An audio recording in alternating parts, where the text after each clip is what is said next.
A invasão na Ucrânia pela Rússia ocorreu no início de 2022. Ela foi motivada pelo avanço da OTAN no leste europeu e por questões geopolíticas entre os dois países envolvidos.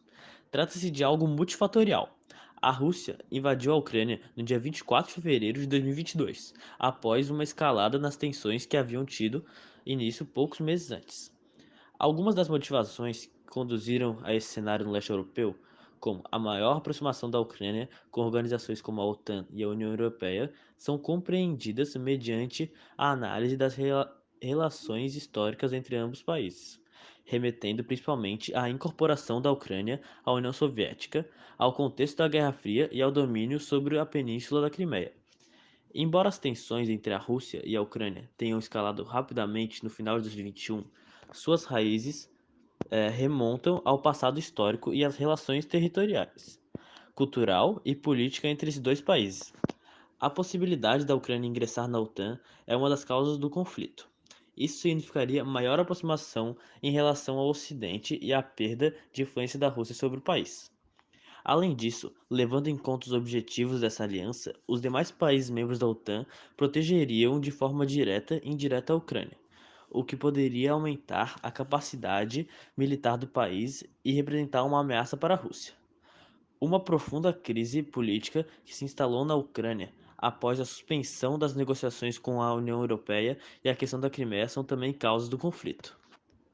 Pouco antes da invasão de fato, que ocorreu em 24 de fevereiro de 2022, a Rússia reconheceu a independência das regiões separatistas da Ucrânia. Algumas das consequências do conflito são a grande onda de refugiados ucranianos, centenas de mortos e feridos, além das sanções econômicas contra a Rússia e os membros de seu governo de maneira pessoal. A guerra na Ucrânia entra no 91º dia. O correspondente internacional da Jovem Pan, Luca Bassani, traz um panorama desses 3 meses do conflito no leste europeu. Boa noite.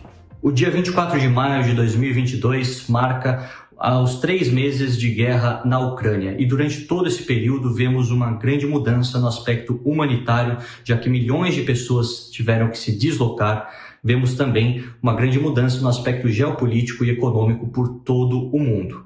Então, em 90 dias de guerra, temos um balanço bastante assustador quando vemos o aspecto humanitário mesmo, como eu disse, começando com esses dados de 6 milhões e meio de pessoas que tiveram que deixar a Ucrânia, das quais 2 milhões retornaram já ao país, mas sem perspectiva de mudança, já que grande parte das cidades, principalmente no Donbass, está completamente destruída.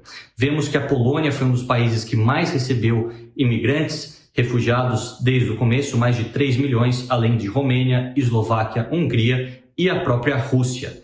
Ao mesmo tempo, o número de mortes é bastante alto. Os dados às vezes são contrastantes por não termos fontes oficiais, mas segundo as Nações Unidas, quase 4 mil pessoas já morreram, ao mesmo tempo que o governo ucraniano diz que esse número de civis mortos pode chegar a 25 mil, principalmente após as tragédias de Mariupol e de Bucha.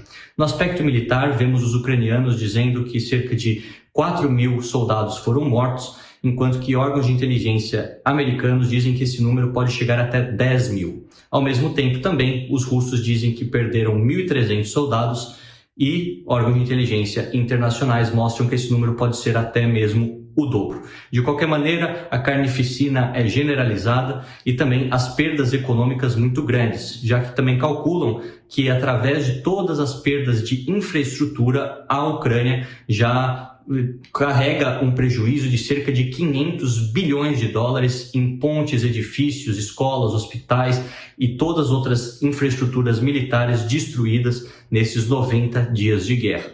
Também vemos que do aspecto econômico o mundo passa por uma crise generalizada de energia causada pelas sanções colocadas perante a Rússia e também instabilidade no preço do petróleo e do gás, que têm sido importantes commodities para toda a Europa. Do aspecto econômico também vemos que a incerteza em relação ao futuro dos alimentos aumenta os preços, faz com que a inflação também suba bastante e causa insegurança alimentar em vários continentes, principalmente a África, a Ásia e Europa, que são tão dependentes dos grãos e cereais produzidos por Rússia e Ucrânia, que correspondem a cerca de 30% de todo o mercado mundial. Não vemos, portanto, nas últimas 3 a 4 semanas, nenhuma iniciativa diplomática, o que preocupa bastante o futuro dessa guerra, que pode perdurar por muitos e muitos meses, ao mesmo tempo que o território ucraniano parte já foi redesenhado com a dominação russa, principalmente na região de Mariupol, em todo o Mar de Azov e a cidade de Kherson, o que mostra que, desde Kherson, considerando a Crimeia e as províncias rebeldes, temos um país que perdeu grande parte do seu acesso ao Mar Negro, que é vital para a sua economia também. Vemos que, portanto, do aspecto geopolítico, a OTAN provavelmente passe por um processo de expansão com as novas candidaturas de Suécia e Finlândia, que encontram o impasse da Turquia, mas muito provavelmente tudo seja resolvido. O que vemos é que o mundo, sim, está bastante dividido, apesar do isolamento russo. Vemos uma tendência maior nos investimentos militares, no protecionismo econômico e principalmente no caos humanitário causado pela guerra.